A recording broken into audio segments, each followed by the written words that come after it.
Good morning, students. My name is Tarun Sharma from विश्वास school. तो आज हम हमारी ये जो ऑनलाइन क्लासेस हैं इसके अंदर एक जीवन परिचय हम करने जा रहे हैं। उस्ताद फयाज खान। उस्ताद फयाज खान, तो आज हम इनके बारे में जानेंगे। तो सबसे पहले तो इनका जन्म कहाँ हुआ।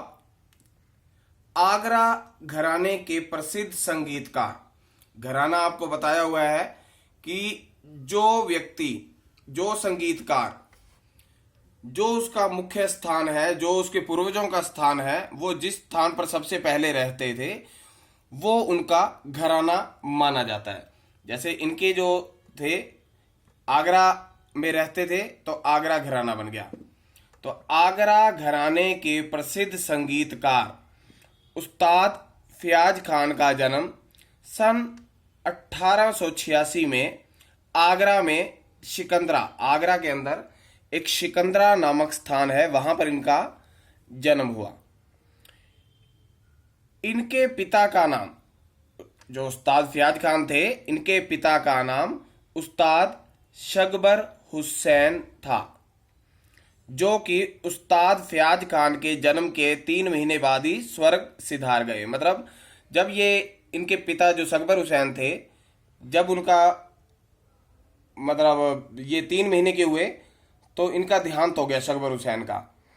इस कारण उस्ताद फयाज खान का जो पालन पोषण था फिर उनके ननिहाल में हुआ। ननिहाल मतलब नानी के घर, नाना के घर।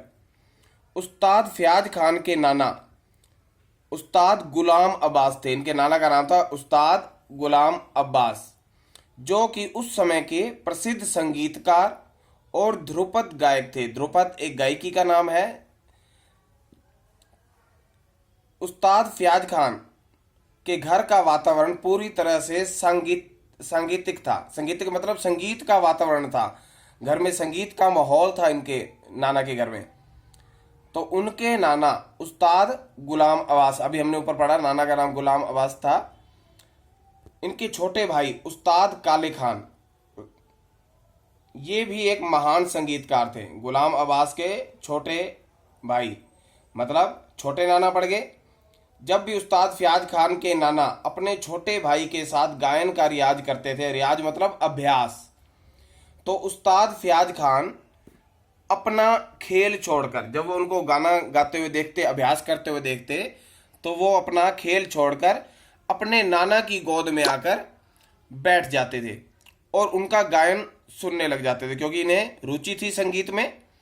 संगीत में उस्ताद फयाज खान की रुचि देखकर उनके नाना का नाम था उस्ताद गुलाम अब्बास, तो गुलाम अब्बास खान ने उन्हें संगीत की शिक्षा देने का निश्चय किया। उस्ताद फयाज खान अपने नाना द्वारा दी गई शिक्षा की बारीकियों को, मतलब जो संगीत के अंदर जो बारीकियां थी उसे ध्यानपूर्वक सीखते, और साथ ही वे अपने छोटे नाना का नाम अभी बताया आपको कि उस्ताद काले खान, जो कि फयाज खान के नाना के छोटे भाई थे, उस्ताद काले खान, इनसे भी गायन के तरीके को सीखने लगे। उसके बाद क्या हुआ कि संगीत की शिक्षा, जब उस्ताद फयाज खान की संगीत की शिक्षा पूरी हो गई तो उस्ताद फयाज खान बड़ौदा के राजा, बड़ौदा एक मतलब वहाँ पड़ती थी जगह, तो वहाँ के राजा सयाजी राव गायकवाड़ के दरबार में संगीतकार के पद पर नियुक्त हुए, जहाँ उन्होंने लंबे समय तक कार्य करते हुए अपने गायन से सबको मंत्रमुग्ध कर दिया, मतलब सभी को अपनी ओर आकर्षित कर लिया।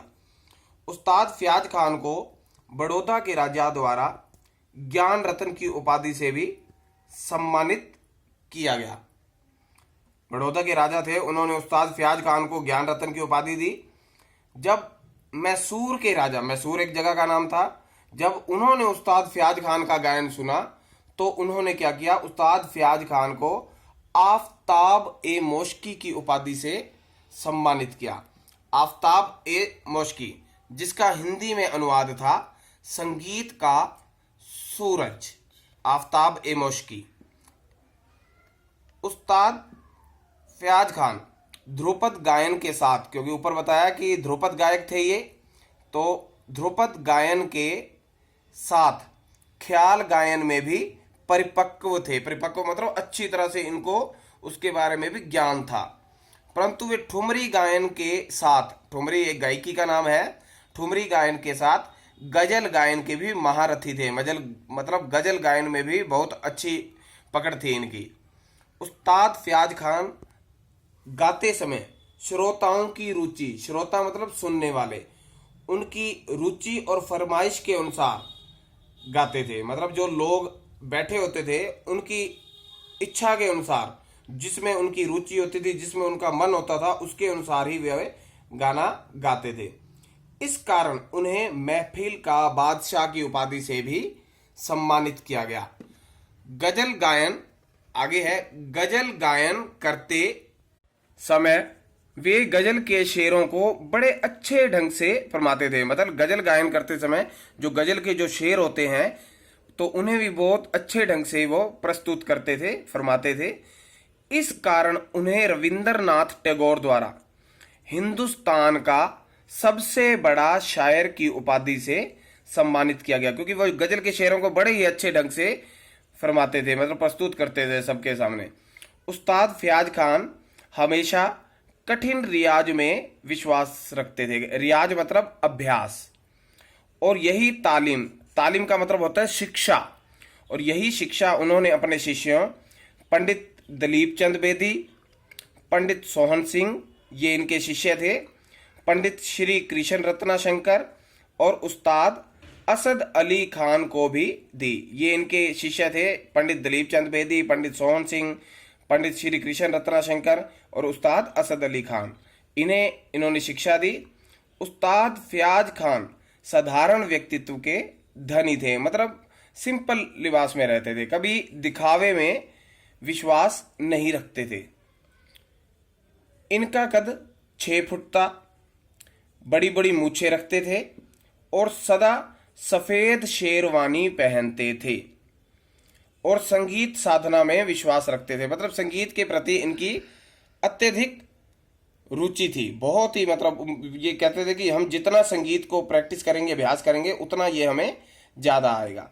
सन 1945 में उस्ताद फयाज खान को टाइफाइड हो गया, मतलब एक बीमारी हो गई, जिसके कारण वो लगातार बीमार रहने लगे, और बीमार रहने की वजह से वे कमज़ोर हो गए।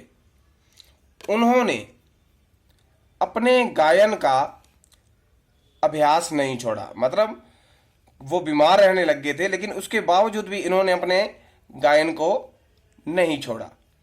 वे सै के स्थान पर, जब मतलब जहां वो सा स्वर से, क्योंकि आपको बताया गया है कि हर व्यक्ति की किसी न किसी स्वर पर आवाज़ मिलती है, तो वो वहीं पे अभ्यास करता है।